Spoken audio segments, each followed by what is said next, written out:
All right. Hello, everybody. We are happy to be with you here today. My name is Devin Vodicka from Learner-Centered Collaborative, and happy to host this chat in collaboration with the Global Science of Learning Education Network.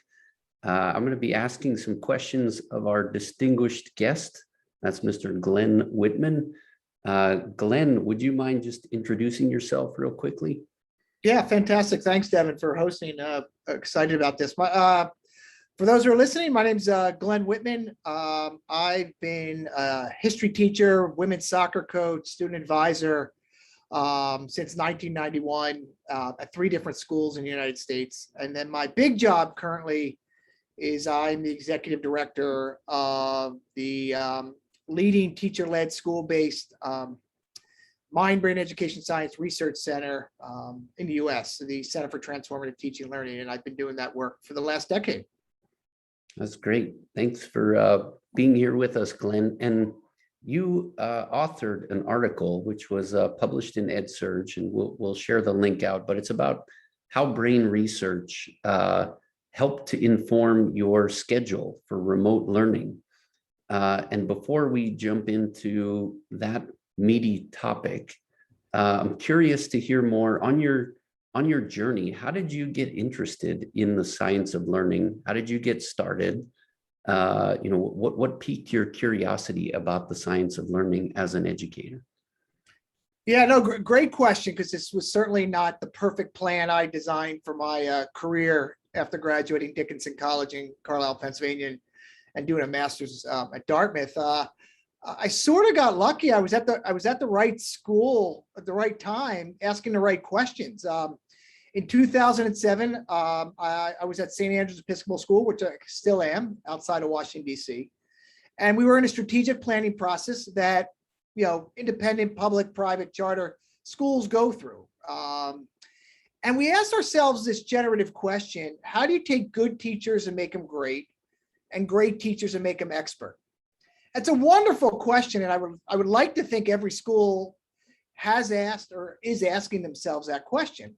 And I know we could probably wrestle with good, great, and expert, but let's leave that for the experts. I don't know, John Hattie, others, maybe. But we had a throwaway survey question in that work, and we asked our colleagues, our faculty at the time, had you ever read a book on the brain, gone to a workshop or a seminar or a conference, or maybe even have an advanced degree or even undergraduate degree in what was then, I think, mostly called brain-based learning and teaching? And we got back this raw number of about 20% of our teachers claimed they had this.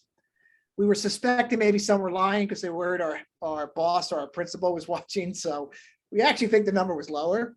But that was sort of an epiphany for our school of like, the organ of learning is the brain. Every kid brings it every day, no matter what. Shouldn't we know more about it? And that was really the impetus for, I was part of the first cohort of teachers at our school trained in this work. Back then, there were only 2 options, really. It was Dr. Mariel Hardiman's brain-targeted teaching model from Johns Hopkins, and Mariel's work has been foundational for so many in the field as well. And then the other option was the All Kinds of Mind Schools Attuned work, which broke teaching and learning down into these 8 neurodevelopmental constructs. And, we chose the latter for a variety of reasons, and still to this day use it as an entry point for common language and framework. And I was lucky. I was at the right place, at the right school, asking the right questions at the right time.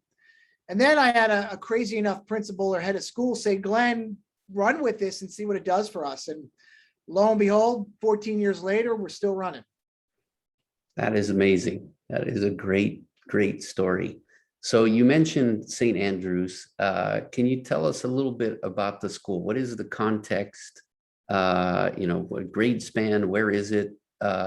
What's the focus of the school? Tell us a little bit about the context, and then we'll get into scheduling. Sure. So St. Andrews is just outside the Beltway in Washington, D.C. We are a preschool through 12th grade independent school. Over 700 students, so about 707 this year.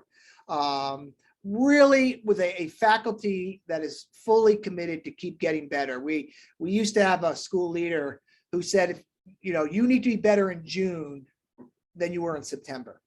And if that's the kind of school you want to be at and grow at, then this is the place for you. And that really got me excited about the school. Like all schools, or maybe we have learning variability, and both pre-COVID and out of COVID, right? That has changed and moved. And our teachers always wanted to be in a place where they could support at a very high level each student, whether it's somebody who's currently really knocking it out of the park per se, maybe they're struggling on an element of learning, or maybe that just fine student who unfortunately they're just fine. We don't talk about enough. But the school also created this research and development arm called the Center for Transformational Teaching and Learning that has had this public purpose to incubate resources and research and next day strategies in the science of teaching and learning. Doing it through rich partnerships with the Global Science of Learning Education Network, independent researchers like Tracy Tokama Espinosa, who's here, and Dan Willingham, and certainly so many others. I was actually yesterday with Mary Helen Imordino Yang at USC, who's been a great mentor.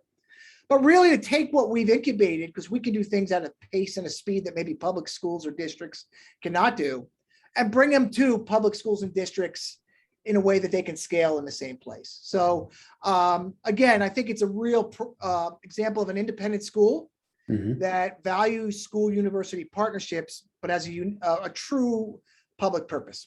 Right.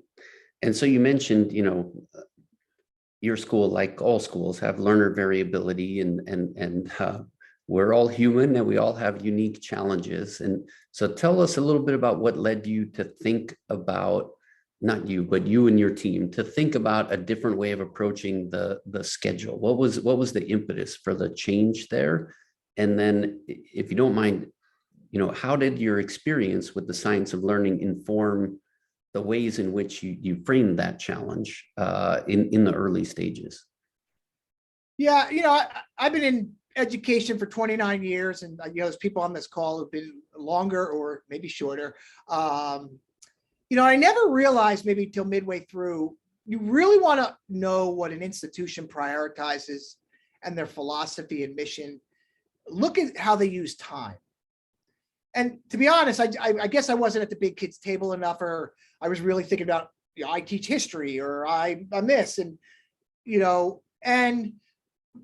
about 15 years ago, our school went through the exercise of trying to transform its schedule. We had a wonderful committee that spent probably 2 years designing the most intricate but a new daily schedule. And we get to the launch and we don't launch.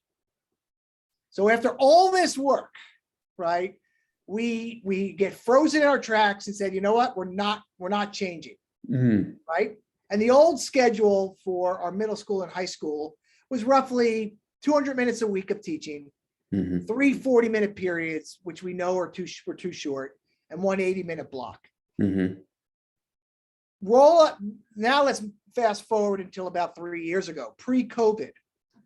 Another 18 months of a new committee, right? Some of the same people, right? We designed something new and different, but this time we launch, right? Yes. And the question is, what was the difference? And the answer is very easy for us. Over that gap or that span, 100% of our teachers were trained and have been trained in the promising research and strategies. And I know we call it a lot of different things. We'll call it mind, brain, education, science, research. Right. Dr. Kurt Fisher at Harvard and others there gave us really that language. And the fact that we had all this training and insight, it gave us our why that we lacked 15 years earlier. We knew we weren't serving our students really well. It wasn't really a brain-friendly, well-being appropriate type of schedule that we initially had. So again, what excites me a little coming out of COVID and again, if there's a positive for schools on COVID so far, this could be maybe one of the biggies, depending on where schools go and districts go, is that almost every school in the country, because of safety, health, and well-being, had to adjust their daily schedule. Right. I mean, COVID did something to move scheduling that no professional development or no amount of money could have done across the board. Right. And most of the schedules that emerge are much more student-friendly, deeper learning friendly, right? Mhm. Brain friendly. Now, the only thing we hope and pray for is that people don't want to run back to pre-March 2020. Right. But knowing things, Devin, like multiple modality instruction, to do that in a 40-minute period versus now our 60-minute periods, Mhm. we can do it better. How do Mhm. we give better feedback in a class period? Mhm. How do we reduce cognitive load? Are all things get better assessments, go deeper on design thinking and STEM, STEAM, and STREAM projects? We needed more time, Mhm. but we have now 10-minute passing time between every class, Mhm. right? Because we know the brain needs to sort of reset and the kids need a break. And sometimes they even need to go to the bathroom without feeling guilty they're going to be late to the next class. Right.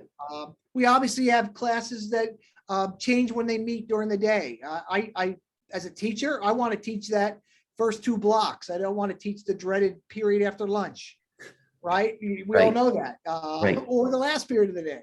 Right. How do you build in metacognition into a classroom? Most teachers say, I can't do it because I don't have enough time, right? They have a 32-minute period class or a 45-minute period class. When you have a 60-minute period class or longer, Mhm. you can do that. Mhm. So again, to answer your question as best as possible, I think the decision to shift our schedule pre-COVID was because it wasn't technically what we would call brain friendly. Right. The ability to get there, though, we are not where we were unless our school has this journey in the science of teaching and learning as we have had. Right. So you talked about some of the shifts, like longer passing periods, longer blocks of time. What were some of the principles of the science of learning or mind-brain education that really were at the forefront of the redesign of your scheduling that helped to ground your decision making to help you move through that change process? Yeah, I mean, we've been looking at the field, right? And there's so much promising research and strategies out there for schools to consider and districts to consider. And we thought we finally wanted to have an honest discussion around sleep, right? Now, again, I know district leaders out there and school leaders out there who are listening to this, who are running bigger schools and districts than ours. You have to worry about transportation in ways we don't, and other elements. Certainly, Devin, you know this. You've lived this as a superintendent That's right. very well. But certainly, thinking about optimal starting time. So our first class now begins at 9 a.m. Now that's pretty radical, right? We do have a morning meeting that begins at 8:45. Our younger learners come in a little earlier. Remember, I told you we're preschool through 12th grade. Sure. So again, we looked at research on sleep, Mhm. Developmentally. We knew our high schoolers needed probably a little more time. And lo and behold, COVID helped us out here a little in that we went to a 9 a.m. start during COVID, and we kept that for our middle school and upper school this year. The kids, not surprisingly, speak very highly of it. Mhm. We do have office hours available before school that some kids take advantage of. Right. But what I'm noticing is, kids seem to be a little more well rested, and we do collect some qualitative and quantitative data Mhm. from them. Right. The other thing we looked at, so beyond sleep, we looked at what's the right length of a class period. And here's where the research, I don't think, really gives us a good answer yet. Yeah. And we get asked this question all the time. Tell us what length of period should be. Yes. Give us the answer, Glenn. Right? Yeah. You do this work, right? Yes. I mean, all of us on this call right now that I can see or have dabbled with this. Yeah. Is it 40? Is it 60? Is it 80? Is it 90? Is it 4x4 block scheduling? Yes. But here's what you should do. Ask the kids. So we surveyed the students, And they said roughly 60 to 65 seemed to be really a good spot for us. 80 felt too long. But here's the kicker. They were really clear to say the differential between a quality 60 or even 80-minute class depends on the teacher, right? How well we design the class is really determinant of what the class experience is going to certainly be like with the kids. So the other thing we built into the experience very intentionally is doubling down on training our whole faculty and schools we work with around the world in knowing better the science of teaching and learning in their design of a class period.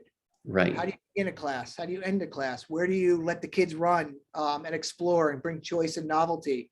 When's the right time for a formative assessment, right? To check for understanding, to see where kids are. Does longer class periods actually address the other thing we talked about? What do we do with homework if we have longer class periods? You know, we find it. So that was another thing we addressed. We find more teachers starting homework during class, so kids don't have to try to figure it out on their own when they go home. At the end of the day, where do you build in spaced and retrieval practice from the prior class, or the prior week, or the prior month? So all these elements of educational neuroscience, cognitive science, behavioral psychology, education theory that has been wrapped up into mind-brain education, and that the Global Science of Learning Education Network is shares through its work and its platforms, has value to thinking about the daily schedule and the daily life of the student. Yeah. So I'm hearing a few things. One is, later start time, especially for middle and high school. There's a lot of research that supports that. Longer passing periods to allow for the brain to have some transitions. You also ended up with slightly longer instructional periods than you had before, but you're also being very intentional about the design of what happens within that period of time. I'm curious, just because it relates to some of the things that you were mentioning, but what about movement as part of the learning process? How are you building that into the use of into the design of the schedule and the use of time?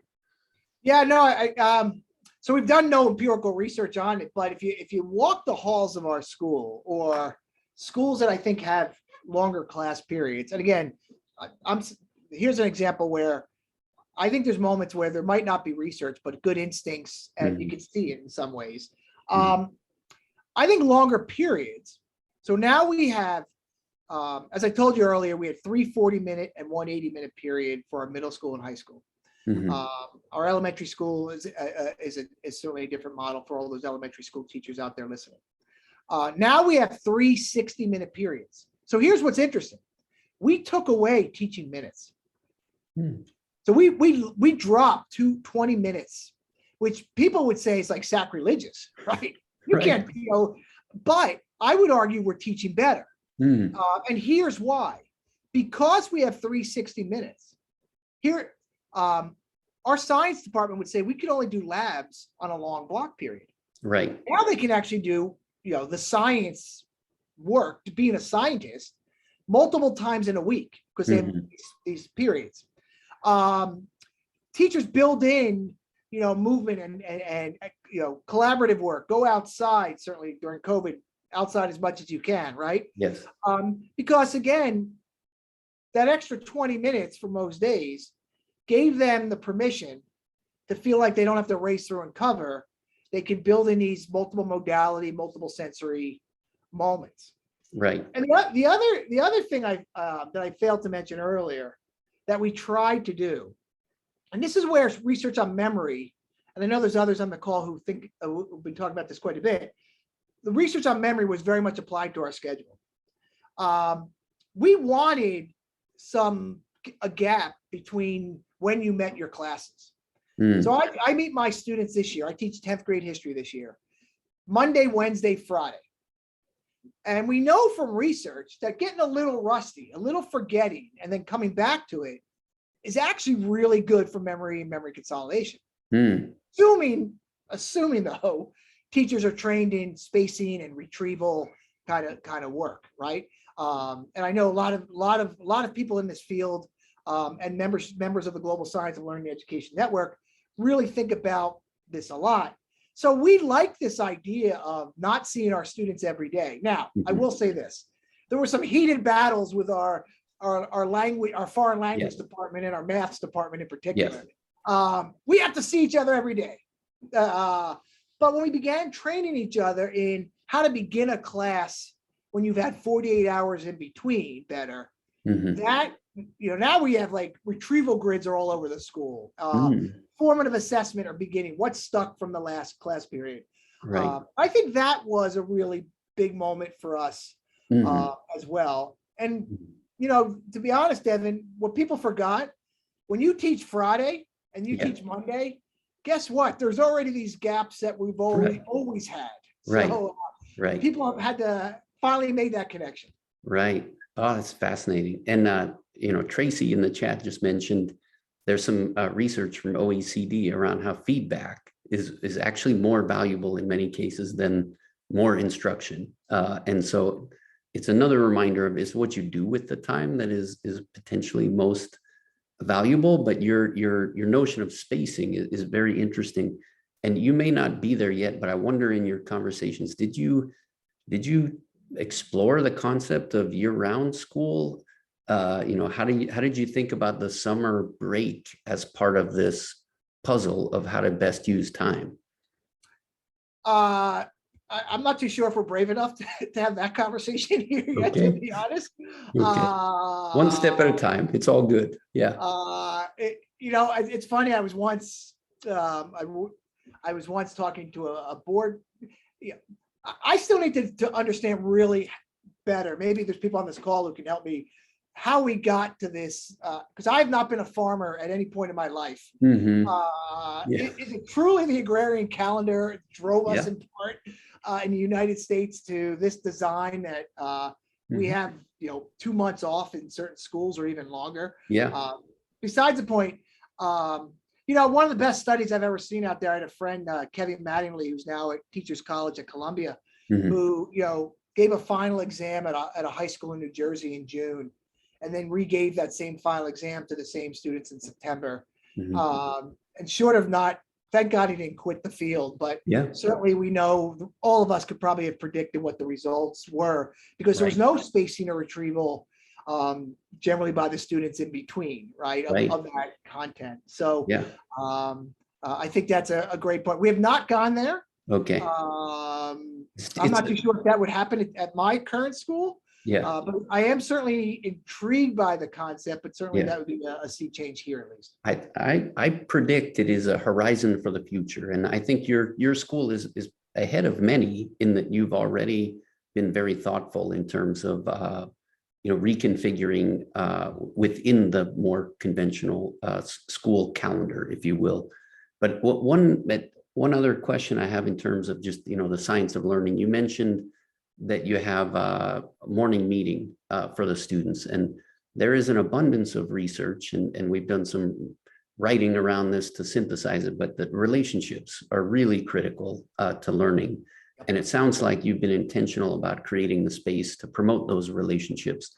Can you talk a little bit more about how the schedule that you ended up with took into account the fact that relationships are so foundational for meaningful learning?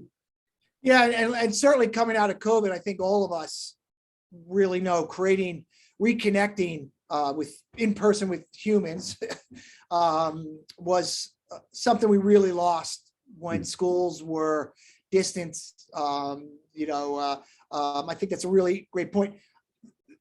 So in our lower elementary school, we approach morning meeting through the responsive classroom work, right? So there's a morning meeting, opening meeting, and a closing meeting. In our middle school and high school, we do have a morning meeting time. It's about 15 minutes.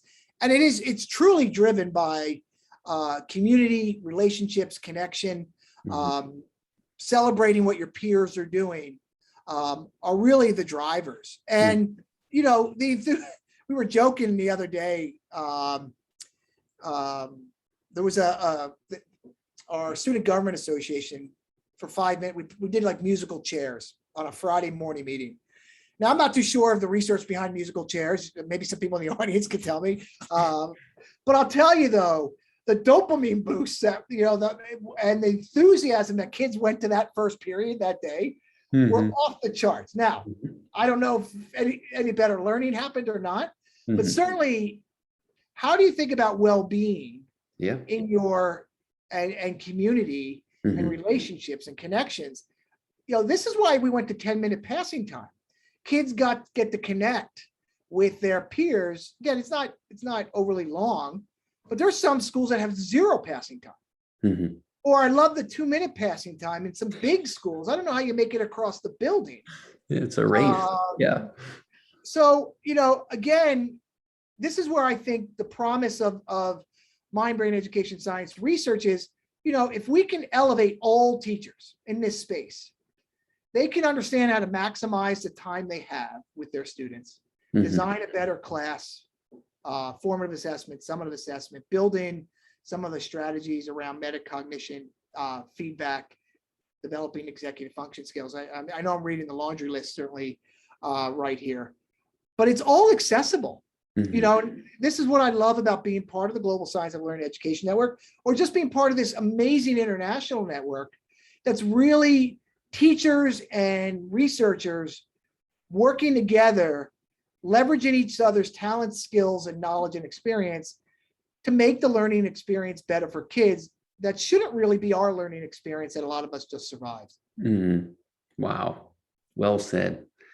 So, we get a good question coming in the chat, and we'll get to more from our attendees in a moment. But before we move on to that, I wonder, just to sort of put a pin in the story about your student schedules, when you reflect on how you incorporated the principles of learning science and mind-brain education in all of this, what did you learn, and what do you recommend to others in terms of how to approach this challenge of making better use of the time that we have with our learners?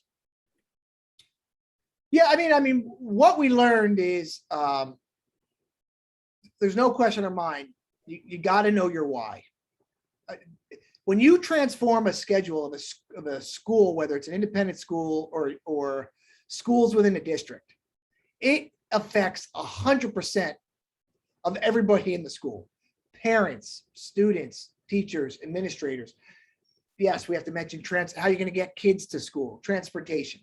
So I think the thing we taught when we talk to other schools about this work through our Center for Transformative Teaching and Learning, you got to find the why. And there's no question in my mind that some of the most promising research and the why out there comes from the science of teaching and learning. Because we know the organ of learning is the brain. I don't care if the school is in Montgomery, Alabama, San Diego, or Washington, D.C. The only educational truth that I'm from New Jersey, so here's my sort of sarcastic moment, right? Every kid will have their brain in all our schools, right? So, I would argue this research is suggesting to us a daily schedule that is more student friendly and learning friendly, and even deeper learning friendly is possible. So again, you got the why allowed us, and we're again only a school of 700. How can LA Unified move without a really serious why? We have friends in LA and that we talk to once in a while. Or the districts that you work with or have known. So that's number one. Number two is you can't assume that teachers know how to design for a longer period. There's an art and a science to teaching, right? More time for some teachers means I get to talk longer, right? Well, we know lecture is not an outmoded strategy. Direct instruction lecture is really a critical modality to teaching and learning. It's one of the most efficient ways to close some of the gaps. We know that. Right. But we saw some teachers immediately 60 minutes, game on. I can talk for longer. So really thinking about how do you train teachers to design for 60 minutes? to meet the high expectations we have for each student. And I'll tell you, here's something I did as an example. And I don't know why I wasn't doing it before. So, research on belonging really has influenced me a lot. David Yeager's work and others from the formerly called Mindset Scholars Network. I think it's called the Learning Experience Network. Great stuff out of that group. The work Mary Helen is doing, Imran Yang at USC around emotion and cognition and others, certainly. I make sure that in the first 7 or 10 minutes of my class, every student hears his, her, or their name. Now, that was not one of my pedagogical strategies before a longer period. Now, I don't know why not. It really should be every class period, but I could say at least for my study of one, right? So my N is 1. Right. So again, I know there's research in the audience. They're going to say, Glenn, not a very convincing N. Fair enough. Yeah. But I think that's really important to note. But I feel like it's not wasted time. It's really good time. And so that's one thing I always begin my class that way. And again, I do want to reiterate, and it came up in the chat, we surveyed our students to ask them what length of time seems best for them as learners to keep their attention, engagement. And Winston pointed out in the chat, we gave them a choice like 40, 50, 60, I think, and then 80. And overwhelmingly, it was in that 60 range. Now, there might have been bias to the quality of the question. But kids really were finding like it still comes down to they could enjoy an 80-minute class if it's really well designed. Right. That was a really not a consistent experience. Right. Yeah. Those two things jumped to my mind, Devin, about what we learned a little along the way. Yeah. No, that's really great. I love those insights and your comment around how some of these things came to be. I've written about the evolution of the Carnegie unit and how it started. And, the Carnegie Foundation was doing really groundbreaking work in the early 1900s in this area, way before we had insights from mind-brain education, cognitive neuroscience. It was informed by, people's perceptions as opposed to, meaningful modern research. And so it is astonishing that a lot of these components of our educational system have endured for so long and have been so hard to change. And you talked about how in your own school, you had to go through this cycle twice before you could actually break the inertia of what we've been conditioned to do. And so I do think there's a lot of opportunity for us to really apply the research to improve learning for students. And it's just really encouraging to hear how your school is really taking that challenge seriously. And anytime we take into account student voice, student input, we're also more likely to end up with better decisions. So it's also really heartening to hear that was part of the process. Yeah, and I'll add to the other thing I'll add, and I can't believe I even said this. You asked earlier, Devin, what were some of the drivers? The one body of research I didn't even mention, in which my team's going to kill me after they listen in the background here. Sweller and others work around cognitive load theory, which I would argue is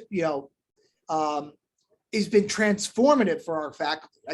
If you ask me the elements of MBE that have been transformative, I think neuroplasticity, giving better feedback, the work of Dylan William and others, but certainly cognitive load theory.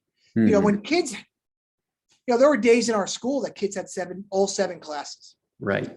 I'm just telling you, as one who survived that model and one who's taught in that model, if that becomes about not learning, that becomes about compliance and survival. Yes. Right. Yeah. Right. If you're going 40, 40, 40, so one thing we did is and I didn't mention this earlier, my mistake, no student has more than 4 classes a day.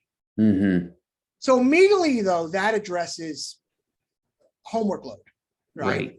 Right. Immediately, now again, let's just hope, but when that happens, some schools homework policies double, they can now give double because, well, that was not a good outcome for some. But I do want to say the cognitive load work, extraneous, germane, right?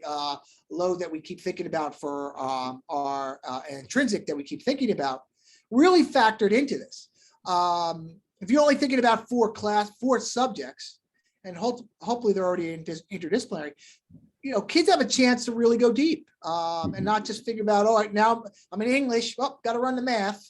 Right. No clue what I just did in English. Right. So I think cognitive load theory Mhm. is really still some untapped and really good research and compelling research Mhm. that I would hope every teacher and school leader and administrator can start wrapping their heads around, because the amount of extraneous load we place on schools through our daily schedule, Right. going to the finding time to go to the bathroom is extraneous load if you want Yeah. deep learning to happen. Right. So again, I would throw that up there as one alongside of sleep and space practice and better feedback in my list. Yeah. The chat's fired up now, so It is really good. We've got some great questions from our attendees. I want to touch on some of these and keep them coming, please. Add to the chat. But one thing we didn't really talk too much about yet is how COVID compelled emergency remote instruction, and a lot of schools went into distance learning mode. Some of the elements of that distance learning have stuck, and some have not. But Tracy asked a good question here about leveraging some of these digital tools to do things like flipped learning, or more synchronous collaborative activities and asynchronous, more independent activities. I wonder if you could just share some of your insights around distance learning and how that fits into this puzzle of scheduling, and also connected to what we know about the science of learning. Yeah, I mean, I've been very intrigued by Emma Pass's work out. I think she's in Colorado. She's at a school that's already was a hybrid school. I think Tracy, not too sure if your new book, Bringing the Neuroscience of Learning to Online Teaching, is out yet. I hope it is. I at least haven't got my copy yet. But there's been some really good writing quickly, which is fantastic. And even when we wrote the book NeuroTeach, which is now 5 years old, we had a chapter called Technology and a Student's Second Brain. And this was before COVID, right? I would say this. I think one of the learnings out of COVID, and I'm an example of it. If you asked me what Pear Deck was pre-COVID, short of saying I think it's a fruit platform where you can probably buy and trade pairs, I would be like, what is that?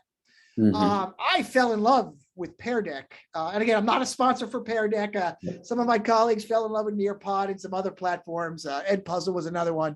But what Pear Deck did for me, and it was mentioned in the chat, I've learned to use it well enough where it could create asynchronous. I think it's actually better than flipped classroom, even though it qualifies technically as flipped classroom, because I think there's more to do in a Pear Deck than it is to a flipped video, at least in my mind. People can push back or say, but I see the difference, and kids talk about the difference. Like when I did a little my own study. So N of 20 now, because I did it with my students. I gave some kids a flipped video, a video of me talking with a couple of Q&A and a Pear Deck. And the kids performed a little better on a formative assessment after the Pear Deck. Not empirical, not going to make it into a leading journal. But what it's given me the confidence is I can design some stuff that I used to have to feel I did as the sage on the stage or in front of students. Right. That I can offload and the kids can work harder on. Right. And now I can use the in-class time even better for one-on-one conversations or having the kids grapple in group work. Because what kids miss most wasn't necessarily me presenting the Renaissance. It was grappling with the Renaissance or grappling with the complex thinking about the race and equity in our country. Right. So again, I think we're early though. Like, I Yeah. think all of us really were forced into thinking about asynchronous in ways that most of us weren't, me included. Yes. And we're only, a month into this new school year. Right. I think the verdict's out, but I do think helping teachers understand how to design for asynchronous learning experiences will allow them to really lift up and elevate the in-person experiences. Yeah. Well, a couple of thoughts, and then we have another series of great questions. But one thing I love about what you're saying, Glenn, is it's not a blunt instrument. We don't say distance learning is good or bad. It's how we use it, which is most important. And it's sort of like what you were saying about just use of time. You can have 30-minute blocks or 90-minute blocks, and if the learning experience is poor, it doesn't really matter how long it is. So we need to focus on what we're trying to achieve in terms of learning, and then use tools and time to achieve those outcomes. So that part is great. And then just to follow up on what you were saying about Tracy's book, definitely check that out. It is called Bringing the Neuroscience of Learning to Online Teaching. It has been published, and I had a chance to read sections of it, and it's fantastic. So recommend that highly. But we have some really great questions from Chantel, who I believe is coming to us from Prague, and this is the Global Science of Learning Network. But her questions are around the relationship between the world of work and what we do in schools. And I will say I've done a couple of blog posts on my blog, Learner-Centered Leadership, about how the world of work is going hybrid. And so an example of that is that pre-COVID, about 2/3 of US employers required employees in the office, so to speak, 5 days a week. And that is now down to 6% of employers. And the vast majority are saying that it won't be all remote. It will be some mix. And I think that mix is yet to be determined. But I really wonder,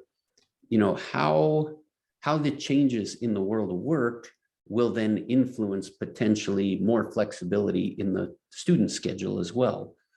And, it would be, I'm curious to get your thoughts on, are you seeing any influence from your community in terms of use of time based on these, what are now some pretty rapid changes in employment? Yeah, I mean, I'm equally, and thanks for writing what you do, Devin. Please keep writing. Sleep, but keep writing, my friend. I'm fascinated too, but I think the verdict's out, because in some ways, and there's a lot of experience in this audience here, right? People have mentored me, to be honest. In some ways, COVID validated two things in my mind. And one, the importance of a human teacher in the life of a student, right? And the face-to-face. Now, I'm not saying the face-to-face has to happen in a brick classroom, in a structure, but it's certainly, we know, and we also know from research, actually, David Steiner and his group at Johns Hopkins and others, the impact on the life trajectory of a student of one really transformative teacher, especially for students of color, is pretty significant. That I would argue, I'd be surprised if those numbers are replicated through the online schooling world, but we'll find out. I also don't know, and this is more of a don't know, even though the more parents or guardians might be able to have flex and work from home, do they want their kids there? I mean, it's sort of, and more importantly, I think parents, and some of us in this audience, became teachers last year, right? We had to juggle work and schooling, and we certainly couldn't replicate the social and emotional elements of a school at our homes. Right. So even if the world of work changes and becomes more hybrid and flex, which again, my wife, who used to have to drive 3 hours a day from Maryland to DC, is so much more happier as a worker. I don't know if we're going to not want to still put kids on buses and send them to schools. Mhm. I think the value proposition of bricks and mortar and human teachers at schools has come out as really critically important to kids, but that doesn't, but we still need to change the school experience, Mhm. right? If we still shuttling kids to industrial model schools, Mhm. then we haven't figured it out yet. And this is again where I think the science of teaching and learning truly needs to be leveraged even more. And I know people in this audience and there's stuff being written out there are really trying to do this work at scale for big districts and schools. Mhm. Well, I think this is a fascinating conversation. It gives me a sense that we've come so far in certain ways with what we now know about how real learning occurs, and that we are able to apply some of those insights in meaningful ways that are fundamentally better for all of us as humans. And you know, I'm again just so encouraged and inspired by the progress that you've been able to make at St. Andrews, applying some of these principles in the context of a really hard challenge, which are these ingrained scheduling practices that Governor Bob Wise, who's one of our attendees, said last century's reforms are this century's barriers.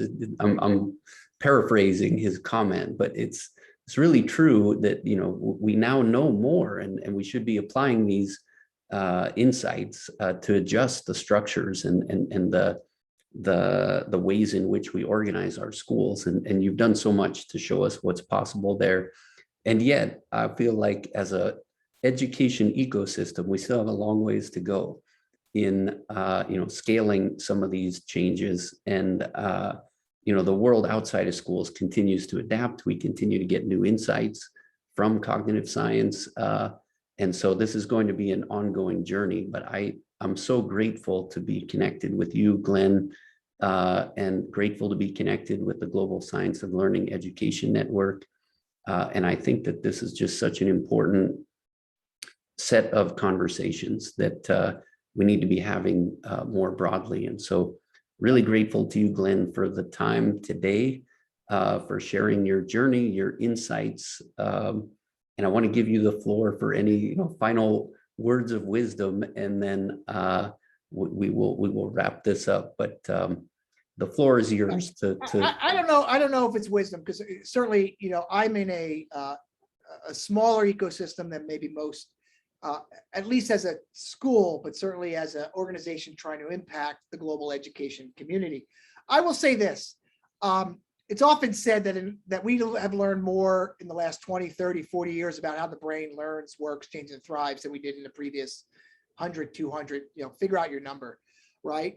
And I still think my hope and promise for truly changing education rests in getting more teachers and school leaders and policymakers, you mentioned the governor, in this science of teaching and learning space. Because what I've seen is these light bulb moments. And all of us in this space, to be honest, have seen these light bulb moments. We just have to figure out how to scale it. When we are, and actually Mariel Hardeman's early work from Hopkins said this, the more teachers and school leaders can understand the science behind the brain learns, works, and thrives, we see increases in teacher efficacy. We see instructional variation going up. We even see changes in student efficacy.